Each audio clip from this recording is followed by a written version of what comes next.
জীবনে শুনবে না ওরা। আমার বই আমার কথা শুনে না, আর পরের বউ শুনবে, মাথা খারাপ। আমি হিসাব করে পাই না। ও দাঁড়িয়ে থাকবে তাও ভালো, এরা হিলবে না। ওরা যদি হিলতো তাহলে গোটা দুনিয়ার মানুষ আর মাথা ঠুকে মরতো না। যে বিয়ে করেছে সে জানে যে জিনিসটা কি জিনিস, যার বিয়ে হয় নাই সে জানবে কি করে যে জিনিসটা কি জিনিস। আমি যাকে বিয়ে করেছি, যাকে খাওয়ার দেওয়াই আল্লাহ আমাকে দিয়ে, পোশাক দিই, চিকিৎসা দিই, ভালোবাসা, প্রেম প্রীতি, টাকা পয়সা সব দিই, সেই আমার কথা শুনে না। এ আফসোসের কথা রাখবো, বাপ তোমরা ছোট ছেলে বুঝবে না, চুপ করে থাকো।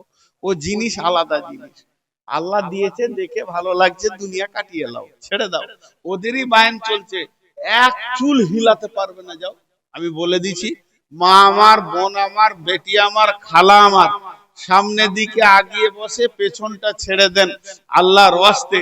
আমরা তো আপনাদের ভিতরে ঢুকতে পারবো না যে ঠেলে সরিয়ে দেবো, গায়ে হাত দেওয়া জায়েজ নাই। তো এতদূর আবেদন করছি, আপনারা একবার জায়গাটা চেঞ্জ করে মুখের দিকটা খালি করে দেন আল্লাহর ওয়াস্তে।